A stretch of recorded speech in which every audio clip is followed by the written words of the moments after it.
Muito bem. No vídeo de hoje eu vou falar um pouquinho sobre o anfiteatro, que é uma das três histórias da cidade do Lúcio Cardoso.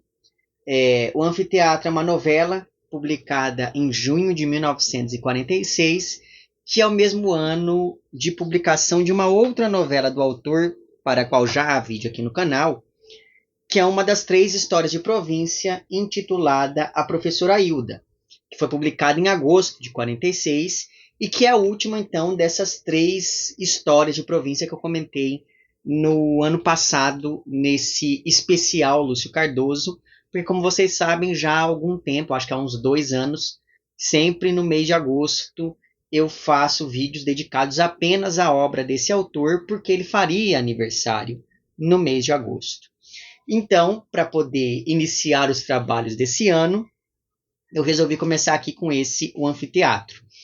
E aí, pensando ainda, né, nessas duas novelas publicadas no mesmo ano, ao passo que a Professora Hilda foi muito mal recebida pelos críticos, o Anfiteatro foi uma novela considerada bem executada e chegou até a ser colocada como um dos destaques literários de 1946, muito embora, se a gente for pensar na projeção que a obra do Lúcio Cardoso teve na década de 1930, ou na importância que ela voltaria a ter a partir da década de 60, né, porque o Crônica da Casa Assassinada foi publicado em 59, pode-se dizer que tanto o Anfiteatro quanto os demais textos da década de 1940 foram meio que deixados de lado pela historiografia literária.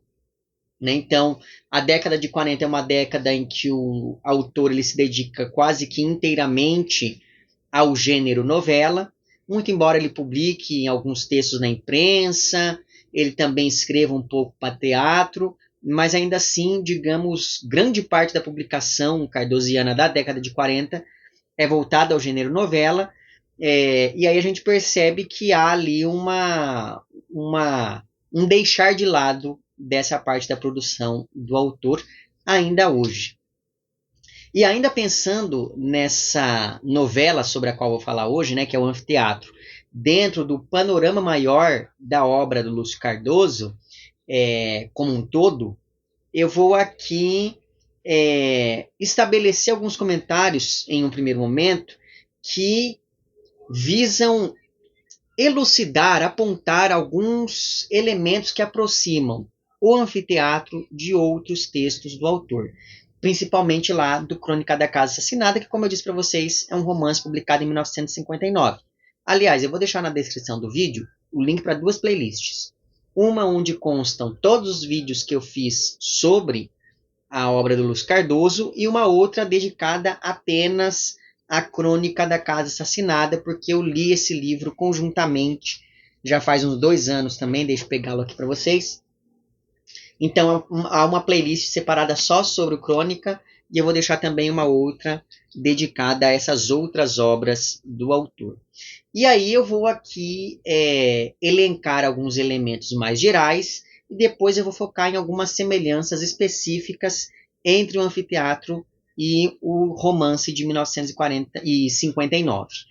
Mas, enfim, de modo geral, a obra do Lúcio Cardoso ela é muito marcada por um espaço que surge a partir de um olhar que diz respeito a uma coisa que na teoria e na crítica literária a gente chama de locus horribilis.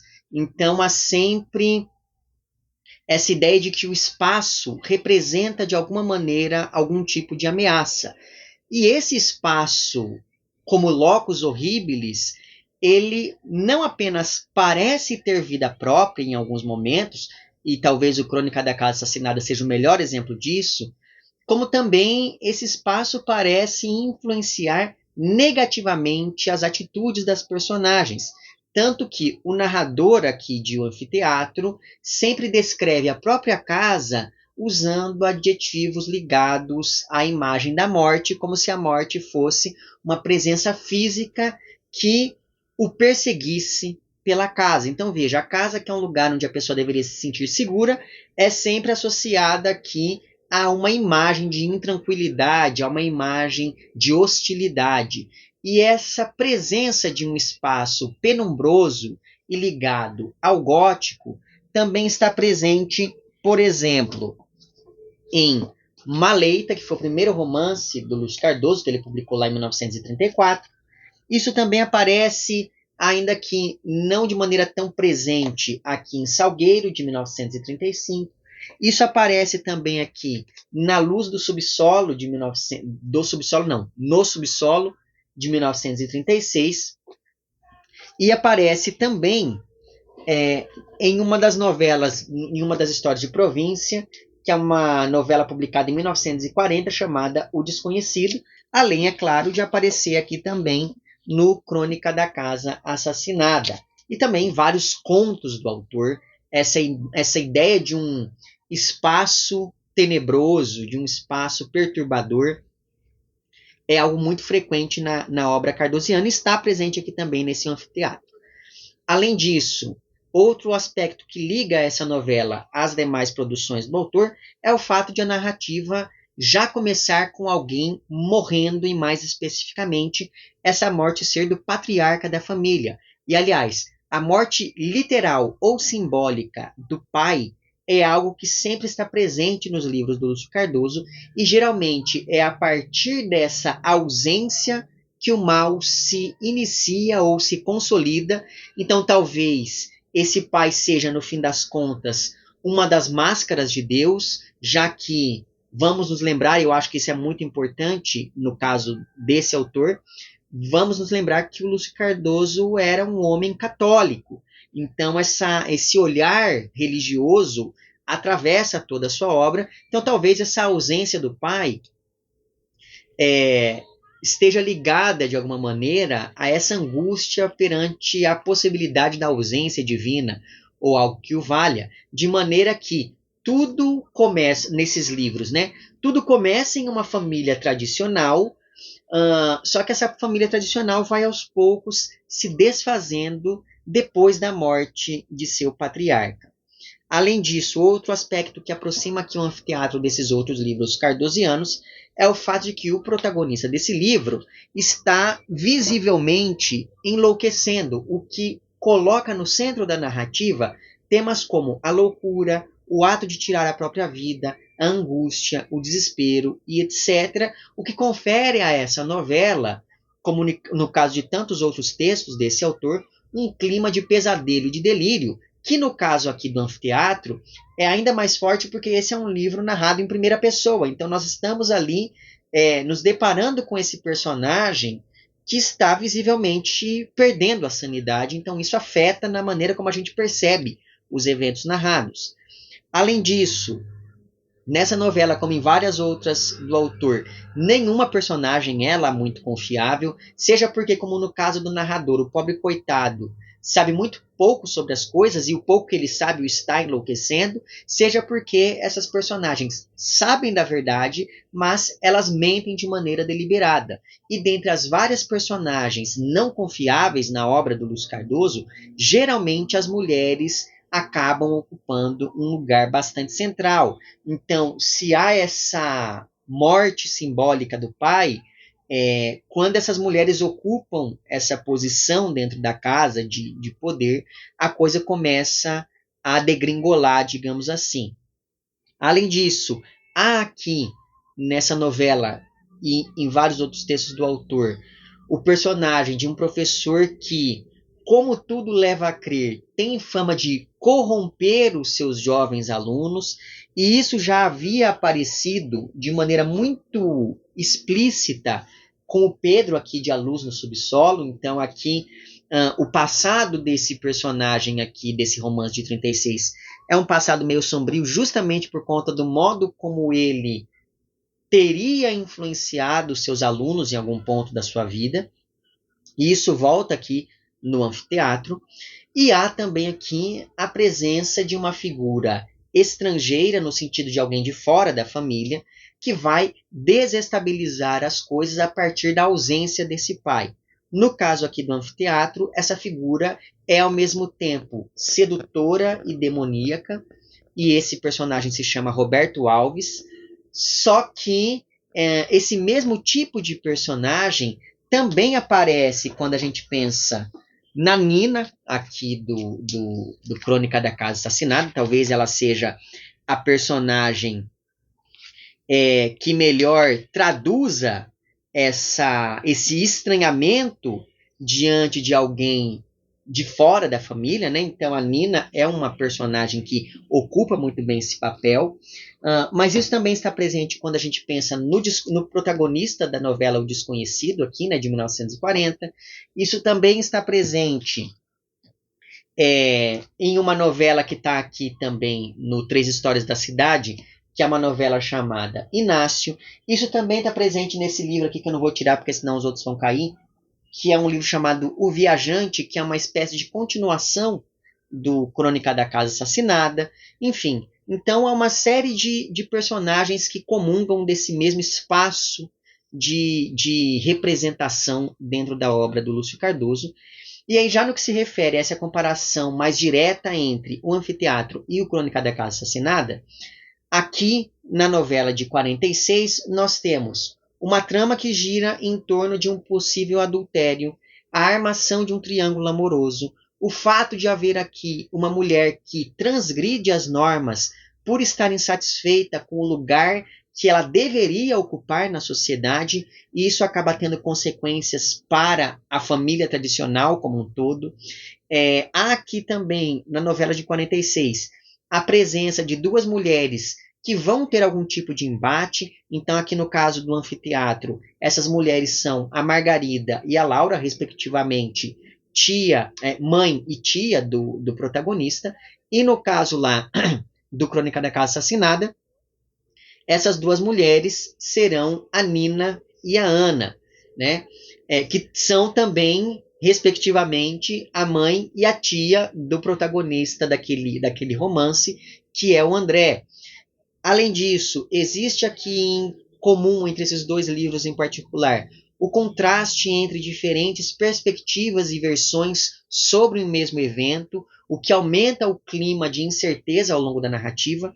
A diferença é que, aqui no Anfiteatro, essas diferentes perspectivas elas são reveladas ao leitor por meio de uma única voz, que é a voz do narrador, ao passo que lá na Crônica da Casa Assassinada, essa pulverização das perspectivas ela afeta mesmo a estrutura do romance, então lá nós temos vários narradores. Além disso, em ambos os livros, a importância do espaço é anunciada desde o título, e o fato de esse espaço ser meio gótico, como eu já mencionei antes, né, pensando naquele termo do locus horribilis, fazendo com que os personagens aqui de um anfiteatro andem pela casa infelizes como se andassem em uma noite escura, não é mero acaso, né? Aliás, uma das coisas que é muito presente na obra do Lúcio Cardoso como um todo, e eu estou falando aqui da obra narrativa dele, mas isso também aparece quando a gente pensa, por exemplo, na obra dramática do Lúcio Cardoso. Aliás, fiz já um vídeo aqui falando sobre a produção teatral, fiz 2 vídeos falando sobre a produção teatral do Lúcio Cardoso, e isso também aparece na poesia cardosiana. Também fiz um vídeo já falando de alguns poemas do Lúcio Cardoso. Tudo isso vai estar na playlist que eu deixei na descrição para você, né? Mas enfim, há aqui também entre esses livros a presença de personagens que ficam trancadas em cômodos da casa, como é o caso da Margarida aqui do Anfiteatro, e também do Timóteo lá do Crônica da Casa Assassinada. O fato aqui da casa apresentar áreas de decadência também é um ponto em contato entre esses dois livros, assim como o fato de a Laura aqui da novela ser tão tirânica quanto a Ana, lá do Crônica da Casa Assassinada. Além disso, em ambos os textos há um tom confessional que orienta vários pontos de ambas as narrativas. Ambas as famílias aqui surgem a partir de um olhar negativo, então não parece haver nada de bom em nenhuma dessas famílias, ainda que não haja nos dois livros nada de sobrenatural acontecendo nessas casas em que se passam as narrativas. Ainda assim, essas casas surgem como espaços ligados à opressão e ao mal. Então, por mais que não haja um fantasma, ainda assim não deixam de ser casas assombradas, essas que nós temos tanto no anfiteatro quanto no Crônica da Casa Assassinada. E, por fim, há em ambos os textos a presença de um personagem jovem, recém-saído da adolescência e sobre cuja infância pouco se sabe. E em ambos os casos, esses jovens, o Cláudio aqui na novela e o André lá no romance de 59, vão sofrer algum tipo de manipulação por parte dos demais personagens, principalmente quando a gente pensa naquelas duas figuras femininas importantes nas duas novelas. Todos esses pontos de contato não fazem de O Anfiteatro um esboço da Crônica da Casa Assassinada, mas demonstram como alguns elementos da grande obra cardosiana já estavam presentes em textos menores, em textos que foram esquecidos e que ele foi produzindo ao longo dos anos. Na verdade, a impressão que se tem quando se faz essa leitura que eu estou fazendo, né, porque, como eu disse, já faz alguns anos que eu estou lendo a obra do Lúcio Cardoso como um todo, e quando você lê essa obra de maneira geral, você vai percebendo uma série de coisas que estariam presentes depois lá no Crônica. Então, é como se a vida toda esse autor tivesse tentando escrever um livro que ele só chegaria a finalizar de fato em 59, né? Que aliás foi o último romance que o Lúcio Cardoso publicou, foi justamente o Crônica da Casa Assassinada, mas esse é assunto para um outro vídeo. Mas enfim, postas todas essas coisas, o que nós temos aqui então em O Anfiteatro é mais um texto cardosiano que em vários momentos flerta com a literatura de horror, seja pela construção desses ambientes sombrios, seja pela abordagem de assuntos como pessoas tirando a própria vida, que é algo que acontece duas vezes aqui nessa novela, a indefinição do que é real ou não, a presença de uma maldade espiritual que afeta alguns personagens e etc. E aí veja bem, quando você pega uma novela que tem como título O Anfiteatro, tudo levaria a crer que esse espaço referido no título, que de fato aparece em um dos capítulos da narrativa, seria bastante importante, na verdade seria determinante para os eventos que acontecem aqui nessa novela, né? Mas não é necessariamente isso que ocorre aqui. E aí, conforme eu fui lendo o texto, eu fiquei pensando que, na verdade, o próprio livro, a própria novela, funciona como o espaço de um anfiteatro, na medida em que, em vários momentos, nós acompanhamos o monólogo de alguns desses personagens que tomam a palavra para dizer a sua versão sobre os fatos narrados para esse jovem que é o narrador, né? E também nisso há alguma semelhança com aquela atomização narrativa que nós temos lá no Crônica da Casa Assassinada. Então, assim, como eu disse, tem um trecho aqui em que o narrador ele vai de fato até um anfiteatro para ter uma aula, né? Mas o espaço do anfiteatro em si ele só aparece nesse momento.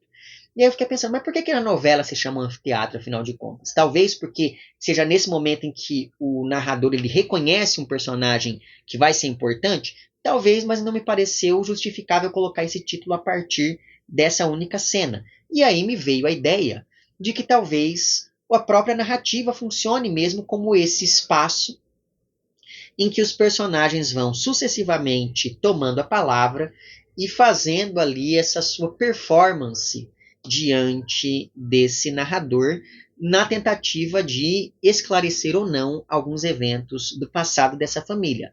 Mas, apesar desse detalhe estrutural, há sim, como eu já disse, esse espaço do anfiteatro, onde o narrador, que é um estudante de medicina, ele tem uma aula de anatomia, o que já coloca ali o cadáver no centro dos eventos, né, de certa maneira, pensando naquela importância da morte que eu mencionei antes como sendo uma das grandes questões da obra cardosiana. Mas, enfim, essa novela, né, o Anfiteatro, é narrada pelo Cláudio, que é um jovem de 19 anos, que desde a morte do pai, que aconteceu há poucos dias, e o nome desse pai era Ernesto, ele era um advogado muito importante, etc e tal, mas enfim, desde a morte desse pai, o Cláudio começou a notar que tem algo de muito errado acontecendo na casa onde ele mora desde a infância, que é um lugar conhecido como a Quinta dos Leões.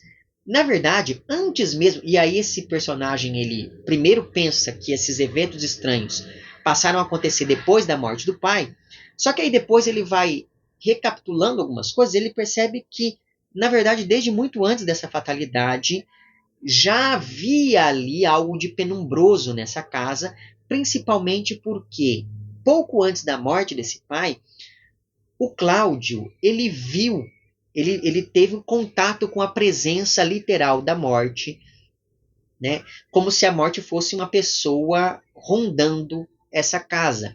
Só que o problema é que, mesmo depois do enterro desse pai, essa presença ameaçadora não se dissipa e é isso que chama a atenção desse personagem. E, na verdade, não acontece nada de muito grave de início. São pequenas coisas que vão cumulativamente acentuando esse clima de estranheza dentro dessa casa. Então, por exemplo, não sei se você já assistiu aquele filme chamado Os Outros, com a Nicole Kidman, que de início não acontece nada de muito extraordinário. São pequenas coisas assim. É uma criança que fala que conversou com o fantasma, é uma porta que bate. São pequenas coisas que, isoladamente, podem não querer dizer nada, mas quando você olha para o conjunto da ópera, você fala assim, ok, tem algo estranho acontecendo. Então, por exemplo, no velório do pai desse narrador, do tal do Ernesto, o Cláudio, que é o narrador, ele vê um homem estranho que ele nunca tinha visto antes e ele percebe que tem algo de errado com aquele sujeito. Principalmente porque a mãe e a tia desse narrador parecem estarem tranquilas com a presença daquele cara ali. E ao mesmo tempo, você pensa, né? Por mais importante que fosse esse pai do narrador, é muito estranho que uma pessoa de fora da família esteja ali acompanhando esse velório. Porque se esse desconhecido fosse amigo da família, fatalmente o Cláudio teria visto ele de vez em quando na casa, etc e tal. E na verdade isso não havia acontecido antes. Pois bem, páginas depois, quando finalmente volta às aulas depois do seu período de luto, esse narrador descobre que há um novo professor de anatomia, e o nome desse professor de anatomia é Roberto Alves. E esse professor, que exerce um fascínio enorme nos alunos, é aquele mesmo homem que ele tinha que o Cláudio tinha visto no velório do seu pai. Mas a coisa não para por aí. Depois do velório do pai, o Cláudio percebe que tem uma tensão cada vez maior entre a mãe dele, que é a Margarida, e a tia dele, que é a Laura. E só para esclarecer, a Laura é irmã do pai do narrador, portanto a Laura é cunhada da Margarida. Aos poucos, e a Laura ela mora ali, ela é uma espécie de agregada que vive ali naquela casa também. E aí aos poucos esse narrador ele vai presenciando algumas discussões a meia voz entre essas duas mulheres, algumas trocas de olhares entre a mãe e a tia, até que ele vai descobrir, por exemplo, que no passado a Laura, que é a tia, tentou matar a Margarida, que é a mãe do narrador. Né? E aí, enfim, ele fica muito horrorizado quando ele descobre isso, só que ao mesmo tempo ele percebe que talvez, ou ele é levado a perceber isso, ele é manipulado a ter essa percepção, que talvez a mãe não seja tão inocente assim nessa história também. E como se tudo isso já não fosse o bastante, todos esses eventos remontam à figura do professor Roberto Alves, de um jeito ou de outro, que é aquele mesmo cara que apareceu no velório do pai. Talvez por isso é que essas mulheres tenham ficado tão intranquilas diante desse sujeito. O que acontece é que a Laura, que é a tia, nem sempre foi uma solteirona convicta. Na verdade, há 20 anos, portanto, antes mesmo do narrador nascer, a Laura se apaixonou pelo Roberto depois que ele passou a frequentar ali a Quinta dos Leões. Só que, como ninguém era muito a favor desse relacionamento, afinal de contas, esse Roberto era um cara que ninguém tinha muitas informações sobre ele, e o Ernesto, que era pai do narrador e irmão da Laura, era um homem muito rico, então ele queria que a irmã casasse com uma pessoa com condições também, né, com posses também. E aí vem esse sujeito, que ninguém sabe muito bem quem é, então ninguém estava muito concordando com esse relacionamento, e por isso mesmo Laura e Roberto fugiram, mas não por muito tempo. O que acontece é que Laura tinha um ciúme doentio e colocou na cabeça que o Roberto estava tendo um caso com a Margarida, mesmo ela já sendo casada. E aí você pensa o seguinte: tudo isso aconteceu pouco tempo antes do narrador nascer, né? Isso não aparece no livro, mas é uma especulação que eu fui fazendo aqui, né? Então veja, há essa suposição de que a mãe do narrador traiu o marido com esse tal desse Roberto.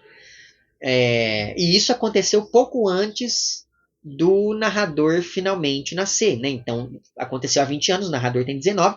Aí eu fiquei pensando, será que o narrador não é filho desse Roberto? Não sei, enfim, foi algo que passou pela minha cabeça em alguns momentos aqui.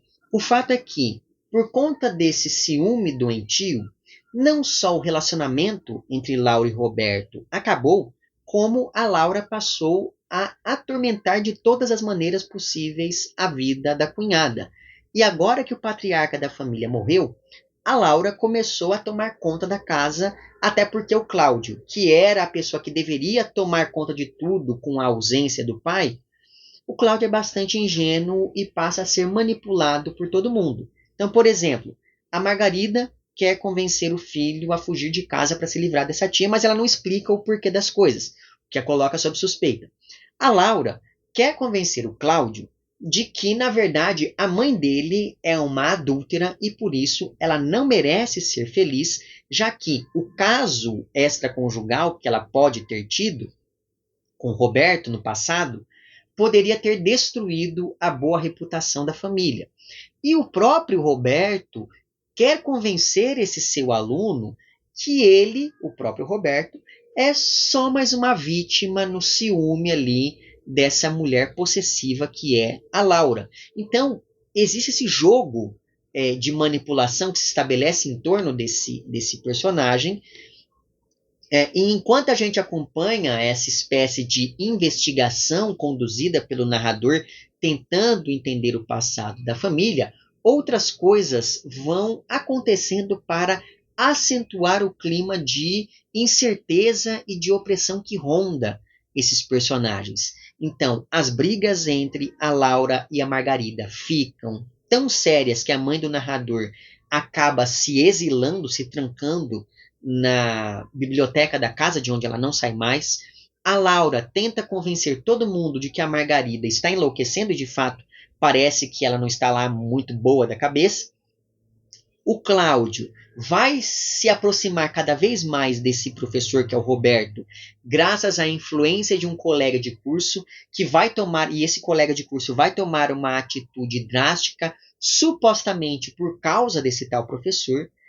E nesse balaio de gato, digamos assim, surge ainda a figura da mãe do professor, né, da mãe do Roberto, que, segundo ele, é uma senhora que já está ficando senil.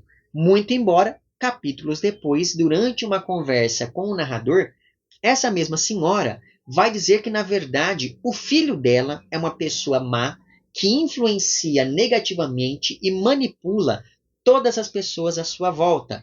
Porque, na verdade, a pessoa louca nessa história toda, segundo essa senhora, que talvez seja senil, é o próprio professor Roberto. Então, a partir disso, a figura desse professor vai ganhando contornos quase demoníacos, principalmente depois que essa senhora revela que sofre maus tratos na mão do próprio filho, o que justifica o fato de as janelas da casa do Roberto ficarem sempre fechadas. Então veja que nós temos mais uma casa que esconde ali uma série de violências, uma série de opressões.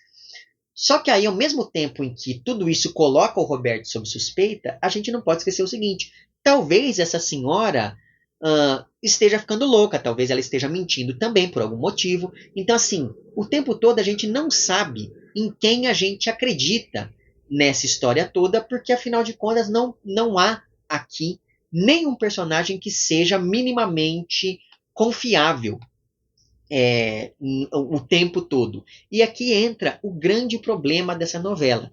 Esse jogo de perspectivas e o fato de o narrador não se decidir nunca sobre em quem ele vai acreditar acabam fazendo com que o Cláudio fique indo de um lado para o outro sem resolver nada, porque ele é vítima de todas essas circunstâncias e de todo esse jogo de manipulações que acontece ali.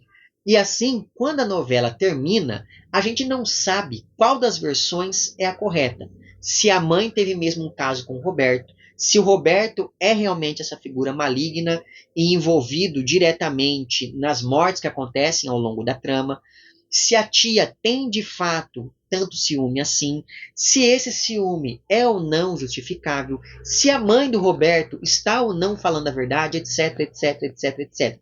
Como a gente acompanha tudo isso pelo olhar de alguém que nunca se decide, a gente também fica indeciso sobre em quem acreditar. E aí, pode ser que isso seja um pouco frustrante para você que quer um final fechado quando a história aqui vai se encaminhando para os finalmente. Isso não acontece. Tudo fica em aberto e talvez isso incomode você de alguma maneira.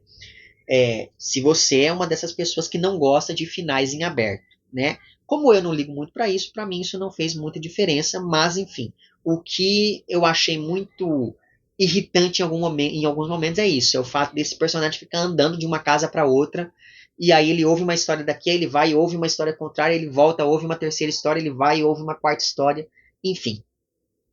Ainda pensando nesse professor, não fica muito claro o porquê de todo esse fascínio que ele desperta nos alunos, nem tampouco a narrativa revela muito sobre o estilo de vida misterioso que esse personagem leva. Porém, esse caráter elíptico na construção desse personagem, e eu estou falando desse caráter elíptico por quê? Porque a gente percebe que tem uma pecinha faltando ali, e isso é intencional, essa falta é intencional, essa ausência é intencional, né? Daí essa ideia de que algo foi suprimido na narrativa sobre a biografia desse professor.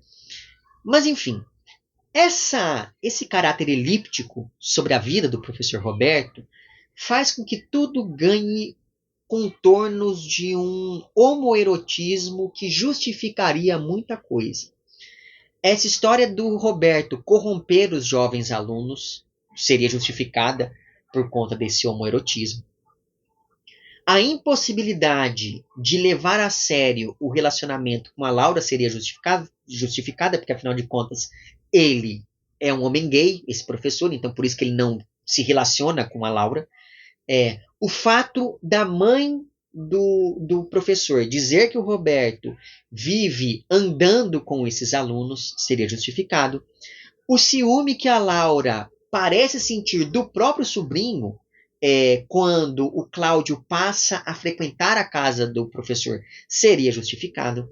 O fascínio que o Cláudio demonstra sentir por esse professor seria justificado também. Então, enfim, me parece que essa lacuna na construção do professor Roberto não é à toa, porque isso acaba abrindo essa porta de um viés homoerótico para essa narrativa, que também é uma coisa muito frequente na obra do Lúcio Cardoso. Por exemplo, se você pensa lá na relação entre a Nina e a Ana na Crônica da Casa Assassinada, a perseguição da Ana para com essa cunhada é muito estranho. Então você fica pensando, existem vários momentos ali que você pensa, nossa, parece que existe algo mal resolvido ali entre essas duas. Né? Se você pensa lá no Desconhecido, que é a novela de 1940, essa questão homoerótica aparece de maneira muito saliente. Se você pensa em em vários dos poemas do Lúcio Cardoso, essa questão homoerótica também aparece. No teatro, se você pensa em uma peça que ele publica intitulada Angélica, também existe ali algo nesse sentido. Enfim, então esse é outro elemento característico da obra cardosiana. Mas enfim, voltando aqui à novela só para finalizar o vídeo, em meio a tantas reviravoltas, aos poucos a gente vai percebendo que esse narrador vai ficando meio desequilibrado por não saber em quem confiar diante dessas duas mulheres antes tão queridas e que agora disputam de modo velado, de acordo com a Laura, para saber quem é que vai ficar com o Roberto. E para você saber como tudo isso vai terminar, você vai ter que ler aqui o Anfiteatro. Eu não sei se é fácil de encontrar essa minha edição aqui, que reúne, para além de anfiteatro, Inácio e o Enfeitiçado. Mas, enfim, se você encontrar, fica aqui a sugestão. Aliás, esse daqui é um livro que foi publicado pela editora Bloch, juntamente com esse outro, que é o Três Histórias de Província, onde nós temos Mãos Vazias, O Desconhecido e A Professora Hilda. Mas, enfim, só para poder encerrar aqui o vídeo, eu vou ler um trecho do primeiro capítulo do Anfiteatro, só para que vocês sintam um pouco do tom com que o narrador começa descrevendo o espaço dessa casa. E isso que eu vou ler está na página 122 e na página 123. Deixa que é bem assim o primeiro capítulo mesmo da novela, tá?